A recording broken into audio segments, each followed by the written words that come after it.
So hello everyone, welcome back to our channel. और आज इस वीडियो में जो हम करने वाले हैं, बेसिकली आपको थंबनेल से आइडिया तो लग ही गया होगा, फिर भी एक बार क्लियर कर देते हैं कि कैश फ्लो स्टेटमेंट है हमारा मैनेजमेंट अकाउंटिंग मतलब अकाउंटिंग है क्लास 12 की एक ऐसा पार्ट है जहाँ पे सबसे ज़्यादा कन्फ्यूजन रहती है कि क्वेश्चन कैसे करना है। क्वेश्चन करने का पैटर्न हमें पता लग जाता है, हमें फॉर्मेट पता लग जाता है, बट हमें ये समझ नहीं आता कि कौन कौन सी एडजस्टमेंट पे ध्यान देना है जहाँ से नंबर कटते हैं।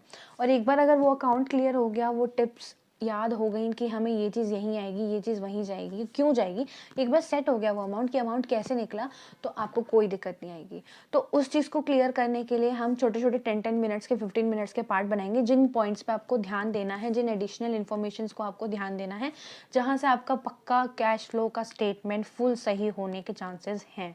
ठीक है, कम से कम 10 to 12 नंबर्स का आएगा ही आएगा, 10 या 8 नंबर का, तो मतलब 8 to 12 की रेंज में ये क्वेश्चन आएगा ही आएगा। ठीक है, तो मैं आज इस वीडियो में जो कराऊंगी वो कराऊंगी फिक्स्ड एसेट की एडजस्टमेंट को।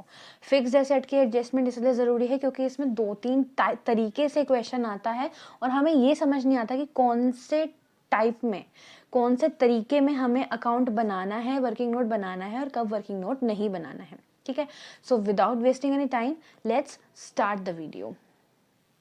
देखो, सबसे पहले है cash flow statement. Cash flow statement में हमें जो क्वेश्चन मिलता है वो आपको पता ही है, बैलेंस शीट दी जाती है, नोट्स टू अकाउंट दिया जाता है, एडिशनल इन्फॉर्मेशन दी जाती है। Just a second, let me move my camera here itself. Right, I think अब आपको स्क्रीन क्लियरली विजिबल होगी। तो कैश फ्लो स्टेटमेंट में देखो होगा क्या, जैसे मैंने आपको यहाँ पे थोड़ा सा एक्सट्रैक्ट में दिया हुआ है क्योंकि ये पूरा फुल फ्लेश्ड क्वेश्चन था, तो आप लोगों को समझाने के लिए मैंने छोटे में लिया हुआ है। बैलेंस शीट में दे रखा है non current asset, fixed asset है, टेंजिबल एसेट है। मुझे सबसे पहले ना क्वेश्चन के ऊपर नहीं जाना है, मुझे जाना है एडिशनल इन्फॉर्मेशन में। इन्होंने बोला a part of machine costing ₹50,000 accumulated depreciation there on being 20,000 was sold for 18,000। ठीक है, इन्होंने बोला एक मशीनरी थी, जैसे मुझे एडजस्टमेंट मिल गई, जिन्होंने इसमें बहुत सारी चीज़ें बता रखी कि मैंने सेल भी करी है, ये भी करी है। तो यहाँ इस पॉइंट पे आते आपको क्लियर हो जाना चाहिए कि आपको अकाउंट बनाना है, वर्किंग नोट तो बनेगा ही बनेगा, डायरेक्टली आप आंसर नहीं निकाल पाएंगे, इसका मतलब यहाँ पे कुछ ना कुछ लोचा है। ठीक है, ये हिंट है, पहचान है। अब इन्होंने क्वेश्चन में दिया है टेंजिबल एसेट। टेंजिबल एसेट में अगर मैं देखूं 31 मार्च 2018 में 9 लाख की मशीन जो भी है, अभी एसेट का मुझे पता नहीं चला है कि इसमें क्या क्या है, और उसमें 16 लाख की वो हो चुकी है। ठीक है, तो अगर मैं नॉर्मली देखूं तो एक बंदे का दिमाग क्या लगेगा कि 18 से 19 में 9 लाख की थी, 16 लाख की हो गई, इसका मतलब कितनी की बढ़ोतरी हुई है, 7 लाख की हमारी बढ़ोतरी हुई है, विच इज टोटली रॉन्ग। हो सकता है हमने 8 लाख का बेचा हो या हमने 8 लाख का खरीदा हो और 7 लाख का बेचा हो, जो भी हम ऊपर नीचे कर सकते हैं, तो कहीं ना कहीं हमारा अमाउंट वेरी करेगा, है ना। तो इस चीज के लिए हमें अकाउंट बनाना है। अब मैं जब क्वेश्चन की तरफ बढ़ी तो मैंने एक चीज को नोटिस किया कि जो मेरे पास ना दो चीजें, जैसे ही आपको बोल दें कि एक तो प्लांट एंड मशीनरी और एक्यूमुलेटेड डेप्रिसिएशन है, जैसे ही मशीनरी अलग, असेट अलग और उसका डेप्रिसिएशन का पार्ट अलग दे रखा है, इसका मतलब यहाँ पे दो वर्किंग नोट बनेंगे। दो वर्किंग नोट मतलब सिंस वर्किंग नोट एक ही रहेगा, उसमें दो अकाउंट बनेंगे। ठीक है, जैसे हम लोग 11th में बनाते थे कि हमें मशीनरी का अकाउंट अलग बनाते थे और उसका प्रोविजन फॉर डेप्रिसिएशन का अकाउंट अलग बनाते थे, वही चीज़ यहाँ पे भी होगी। बट यहाँ पे चीज़ें आना फिक्स है कि ये चीज़ें आएंगी आएंगी, अदरवाइज जो भी नहीं आएंगी वो बैलेंस आएंगी। ठीक है, तो कुछ ना कुछ आपको दे रखा होगा, उसमें से एक चीज़ को आपको फाइंड करना पड़ेगा और उसी चीज़ के लिए हम यहाँ पे अकाउंट बनाएंगे। क्लियर है, तो पहला हिंट क्या था कि अगर एडिशनल इन्फॉर्मेशन है, इसका मतलब आपको अकाउंट बनाना ही बनाना है। अब कितने अकाउंट बनाने हैं कि डेप्रिसिएशन को मशीनरी में कंबाइन करना है या अलग से डेप्रिसिएशन का बनाना है।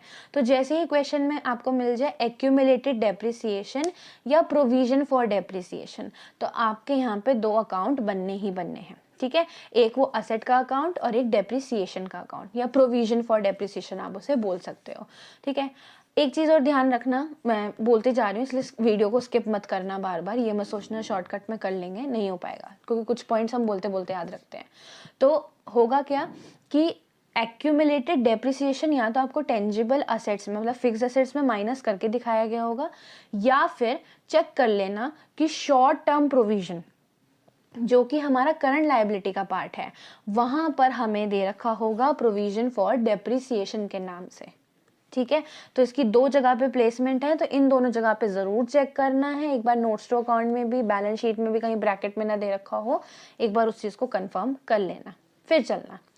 अब जैसे इन्होंने बोला कि हमें बनाना है, तो मैंने एक चीज़ को क्लियर किया कि मेरे पास देखो प्लांट एंड मशीनरी का एक अकाउंट बनेगा क्योंकि वही मेरे पे असेट है, और एक एक्यूमुलेटेड डेप्रीसिएशन का अकाउंट बनेगा। पहले जैसे अकाउंट बनाओगे इसमें आपको दो चीज़ें डाल देनी है। पहली चीज़ क्या डालनी है, ओपनिंग और closing balance. When you will be talking about asset का अकाउंट, तो उसमें हमेशा ध्यान रखना ओपनिंग आता है टू साइड पे, ये रहा दिखा देती हूँ, ओपनिंग आता है टू साइड पर, क्लोजिंग आता है बाय साइड पे। ठीक है, ये चीज़ हमें क्लियर है। और आपको ये जगह छोड़ देनी है, ये वाली जितनी भी जगह है ये छोड़ देना, स्पेस दे देना, बिल्कुल नीचे लिखना है बाय बैलेंस CD, क्योंकि CD सबसे लास्ट में होता है और BD सबसे पहले होता है। अगर आपने BD को सेकंड लाइन में लिख दिया या CD को थोड़ा ऊपर लिख दिया, उसके नीचे कुछ लिख दिया, तो वो गलत है, वो फॉर्मेट ही गलत है, वहीं नंबर कट जाएंगे। ठीक है, तो पहली चीज़ तो ये कर लेनी है। जब प्रोविजन की बात आती है तो ध्यान रखना है, provision is a kind of मतलब हम रिजर्व में से या प्रॉफिट में से हटाकर रखते हैं, तो इसका ओपनिंग बैलेंस आता है हमेशा बाय साइड पे, तो मैंने लिखा है बाय बैलेंस BD। और ओपनिंग कौन सा, देखो यहाँ पे आपको ना 2 साल दे रखे हैं, 18 और 19, तो 18 विल बी ओपनिंग और 19 विल बी हमारा क्लोजिंग वाला। यहाँ तक क्लियर है? ठीक है, तो बाय बैलेंस BD हो गया 1 लाख और टू बैलेंस CD हो गया हमारा 1,60,000। जब मैंने ये कर दिया तो मुझे क्वेश्चन में क्या बोला था, जरा क्वेश्चन पे आते हैं। अ पार्ट ऑफ मशीनरी, एक मशीनरी थी जिसकी कॉस्टिंग थी 50,000 की, और उस पर एक्यूमुलेटेड डेप्रिसिएशन लग रहा है मेरा, 1 मिनट, 20,000 का। ठीक है, वो थोड़ा सा स्क्रीन रोटेट करना पड़ गया क्योंकि यहाँ पे दिख नहीं रहा है। तो 50,000 की थी, जिस उस मशीनरी पे ही अब तक का जो डेप्रिसिएशन लगा है वो 20,000 का लगा हुआ है, और उसको हमने 18,000 में बेचा है। तो अगर मैं 50 में से, उसकी एक्चुअल कॉस्टिंग 50 थी, अब तक का उसमें डेप्रिसिएशन 20,000 लग चुका है, इसका मतलब मेरे पे जो मशीनरी है वो बची कितने अमाउंट की है, 30,000 की। जब मैंने 30,000 की बची हुई है और मैंने उसे 18,000 में बेचा है, तो मेरे को कितने का नुकसान या फायदा हो रहा है, मेरे को लॉस हो रहा है, मेरे को लॉस हो रहा है 12,000 का। ठीक है, तो सबसे पहले तो मुझे एक अमाउंट लिखना होता है कि मैंने अगर मशीनरी बेची है तो वो किस साइड पे लिखी जाएगी। जब भी हम बेचते हैं तो पैसा आता है तो वो डेबिट होता है, इसका मतलब बाय बैंक में आएगा। तो आप ध्यान से देखो, मैंने यहाँ क्या लिखा है, बाय बैंक अकाउंट, और उसमें 18,000 रुपये डाल दी, जितना अमाउंट एक्चुअली में मुझे मिलेगा सोल्ड करने के बाद वो लिखना है यहाँ पे। ठीक है, फिर इन्होंने बोला मुझे लॉस हुआ है, ध्यान रखना है जब लॉस होगा तो इसी साइड पे आएगा, by loss on sale of machinery. एक second, by loss on sale of machinery. और अगर ये इसी जगह पे, मैंने यहाँ पे पर्पल में इसलिए लिखा हुआ है ये गेन ऑन सेल, कि आपको हो सकता है गेन भी हो जाए, ज़रूरी नहीं है हर बार लॉस ही हो। तो यहाँ पे अगर गेन हो गया तो आप इधर डालोगे, मैंने यहाँ पे ब्लैंक छोड़ा है क्योंकि मुझे गेन नहीं हुआ है, मुझे लॉस ही हुआ है। ठीक है, तो इन दोनों में से हमेशा कोई एक ही चीज़ आएगी, यहाँ पे दोनों नहीं आएंगी, मैंने लिखा है कि आ सकता है। ठीक है, इनमें से या तो लॉस आएगा या मेरा गेन ही आएगा। अब मैंने जब ये डाल दिया तो एक चीज़ तो क्लियर हो गई, मैंने ये डाल दिया। अब इन्होंने बोला नहीं है मुझे, लेकिन एक चीज़ क्लियर है कि मैंने एक ही मशीनरी बेची है ना, मतलब थी तो इतनी सारी मशीनरी, उसमें से एक ही पार्ट बेचा है, तो और भी तो मशीनरी होंगी जिन पे इस साल डेप्रिसिएशन लगेगा, तो that depreciation I have to calculate. और क्योंकि मैं एक्यूमुलेटेड डेप्रिसिएशन अकाउंट बना रही हूँ तो मुझे उसी अमाउंट में से निकालना पड़ेगा, उस अकाउंट में से निकालना पड़ेगा कि इस साल बाकी बची हुई मशीनरीज पर कितना डेप्रिसिएशन लग रहा है। ठीक है, ये चीज़ हम 11 में भी करते थे ना। तो अब क्या करना है, जो आपका यहाँ पर डेप्रिसिएशन लग रहा था, जो मशीनरी आपने बेची है उसको आप यहाँ डाल देंगे मशीनरी के ही नाम से। ठीक है, जो बेची है आपने वो आप यहाँ डाल देंगे मशीनरी के नाम से। 20,000 रुपये मैंने डाल दिए, तो जब आप बैलेंस करेंगे तो कुछ बैलेंस आपका इधर बचेगा, वो बैलेंस होगा आपका डेप्रिसिएशन अमाउंट, जो एक्चुअली में बची हुई मशीनरी पे अब लगाया जाएगा। ठीक है, क्लियर है? ये वो है जो मशीनरी बेची है और ये वो है जो एक्चुअली में लगाया जाएगा। तो ये हमेशा बैलेंसिंग फिगर आपको निकालना पड़ेगा। कई बार आपको क्वेश्चन में ये बोल देंगे कि बची हुई मशीनरी पे डेप्रिसिएशन इतना है, इतना है, तो कहीं ना कहीं आपको फिर ये ढूंढना होगा, ये मिसिंग होगा क्वेश्चन में कि जो बेची है उस पर कितना डेप्रिसिएशन लगा है। ठीक है, तो ये दोनों काउंटर बैलेंस होंगे। अब ये आ गया मेरे पास डेप्रिसिएशन, तो मैंने मशीनरी में डाला था, तो मैंने एक सेकेंड सॉरी, तो मैंने तो मैंने क्या किया कि डेप्रिसिएशन मशीनरी पे जो लगा मेरा 20,000 का, वो मैंने यहाँ भी ट्रांसफ़र कर दिया। ऑब्वियसली वो यहाँ पे भी तो ट्रांसफ़र होगा ना, ठीक है। तो एक्यूमुलेटेड डेप्रिसिएशन मैंने उस 20,000 को उठा के यहाँ रख दिया। तो जब अब मैं बैलेंस करूँगी, या तो ये बैलेंस हो जाना चाहिए, मतलब मेरा ये जो पूरा अकाउंट है, ये पूरा अकाउंट बैलेंस हो जाना चाहिए, और अगर ये बैलेंस नहीं हुआ तो यहाँ कुछ अमाउंट बचेगा। तो यहाँ पे मेरा दो ही चीज़ें आती हैं, तो गेन आएगा या कुछ बचा हुआ आएगा। तो यहाँ पे जो बचता है उसे हम बोलते हैं परचेज। अगर इधर लिखते हैं बैंक तो सेल होता है, इधर लिखते हैं बैंक तो परचेज होता है, ठीक है। तो मैंने बैलेंसिंग फिगर निकाला और मेरा बैलेंसिंग फिगर आया 8,10,000। इसका मतलब इस साल अगर मैंने कुछ मशीनरी बेची है तो इस साल मैंने कुछ मशीनरी खरीदी भी है। क्लियर है ये वाली चीज़? तो पहले मैंने क्या बोला, ओपनिंग और क्लोजिंग डालोगे इस वाले केस में, फिर देखोगे अगर सेल हुई है तो सेल डालोगे बाय बैंक की साइड पे, और उस पर अगर लॉस हुआ है तो सेम साइड पे ही आएगा, अगर गेन हुआ है तो इस साइड पे आएगा, ठीक है। अब उससे हमें चाहिए डेप्रिसिएशन, कि अगर डेप्रिसिएशन नहीं है तो बता लगाओ। तो डेप्रिसिएशन कैसे आएगा कि मुझे इस साल की मशीनरी का दे रखा होगा, या तो मुझे डेप्रिसिएशन बची हुई मशीनरी पे निकालना है, अगर नहीं निकाला तो डेप्रिसिएशन दिया हुआ होगा, ये नहीं दिया हुआ होगा, अगर यहाँ वाला उठा के मुझे यहाँ डाल देना है। मैंने डाला, फिर बैलेंस किया तो मेरा परचेज आ जाएगा। कई बार आपको बोल देंगे कि मशीनरी हमने कुछ खरीदी है तो उससे आपको डेप्रिसिएशन निकालना होगा, मतलब कोई ना कोई एक चीज़ मिसिंग होगी, बाकी सब होगा। तो आपको जो दिमाग में रखना है वो रखना है कि ये सारी चीज़ें आएंगी ज़रूर, ये सारी चीज़ें आएंगी ज़रूर। हो सकता है परचेज ना हो, बैलेंस हो जाए एक बारी में तो फिर तो कुछ बचेगा ही नहीं, लेकिन अगर बच रहा है तो इनमें से ही कोई चीज़ एक मिसिंग होगी, ठीक है। ये वाली चीज़ क्लियर हो गई। अब मैं इनकी पोस्टिंग बता देती हूँ कि कैश फ्लो में जाएंगे कैसे। कैश फ्लो में सबसे पहले ध्यान रखना है balance BD CD। BD CD का कुछ नहीं होता है, जस्ट अवॉइड। इस वाले केस में इस डेप्रिसिएशन का कुछ नहीं होगा, इसका कुछ नहीं होगा। अब आपके जो बची हुई चीज़ें हैं सिर्फ इनकी पोस्टिंग होगी।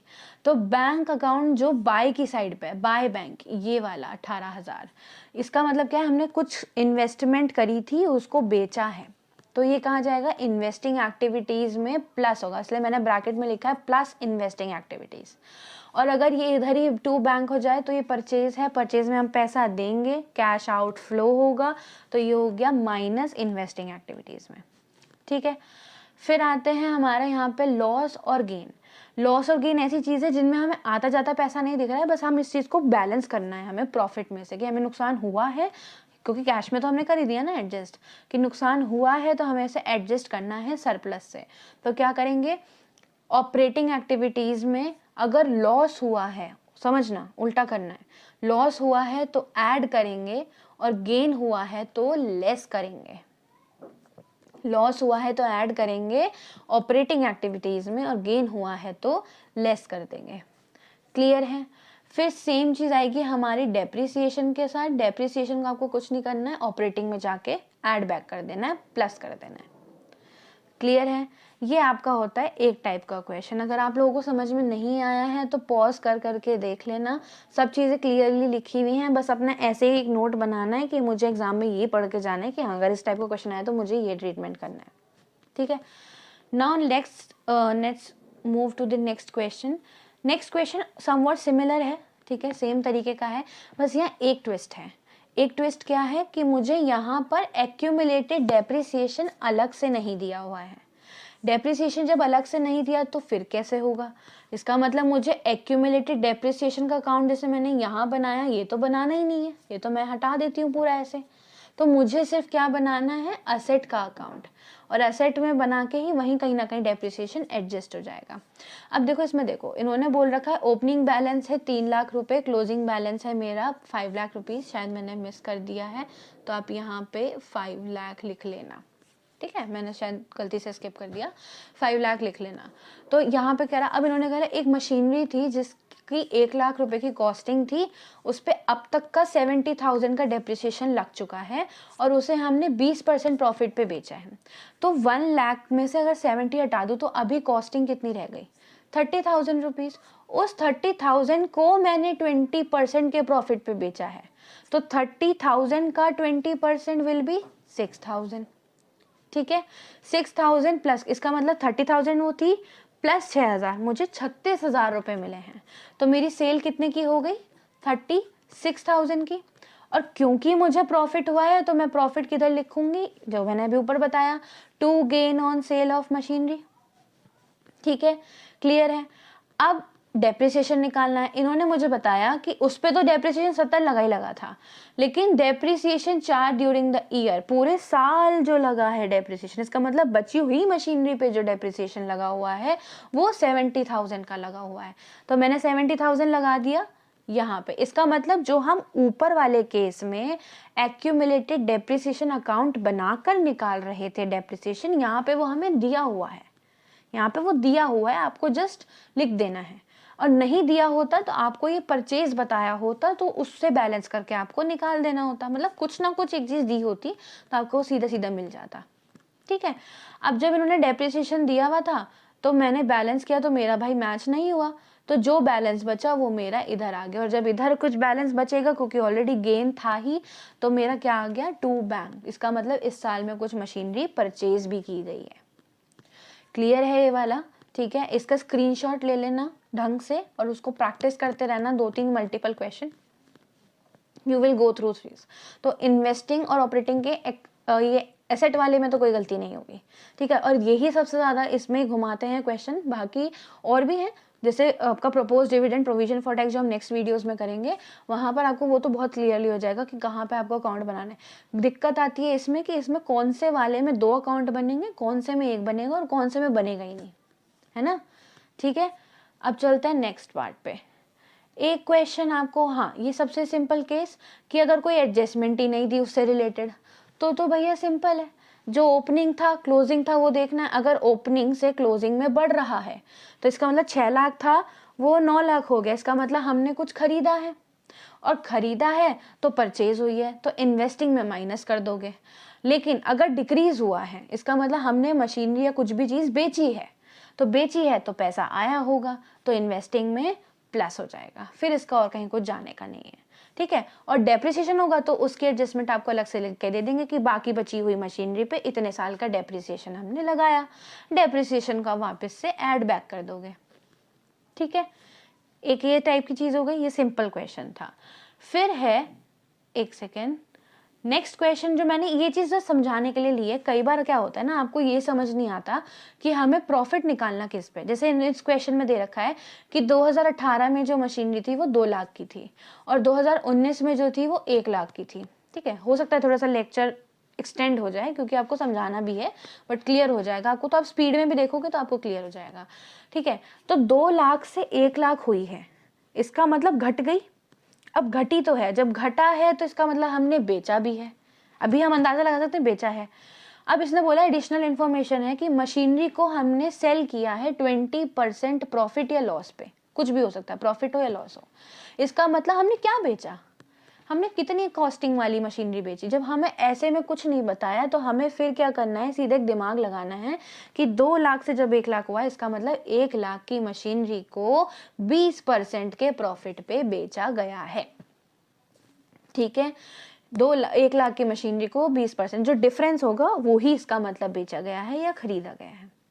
ठीक है, क्लियर है। तो कई बार वो डायरेक्टली नहीं बताएंगे कि किस पे प्रॉफिट निकालना है, तो आपको वो अमाउंट खुद अंदाजा लगाना है कि जब 2 लाख से 1 लाख हुआ है तो इसका मतलब 1 लाख पे ही 20% हमें प्रॉफिट मिला होगा। तो 1 लाख का 20% कितना हो गया, 20,000। तो हमें कितना आएगा बैंक में, 1,20,000। इसका मतलब सेल हुई है 1,20,000 रुपए की, जिसमें 1,20,000 हमारा चला जाएगा इन्वेस्टिंग में प्लस में, और 20,000 जो प्रॉफिट हुआ है वो ऑपरेटिंग में लेस हो जाएगा। क्लियर है ये वाली चीज। अब ये हमने पढ़ लिया, तीनों केस पढ़ लिए। एक केस था जिसमें हमें एडिशनल इन्फॉर्मेशन में दी हुई थी और एक्यूमुलेटेड डेप्रिसिएशन अलग से बनाना था।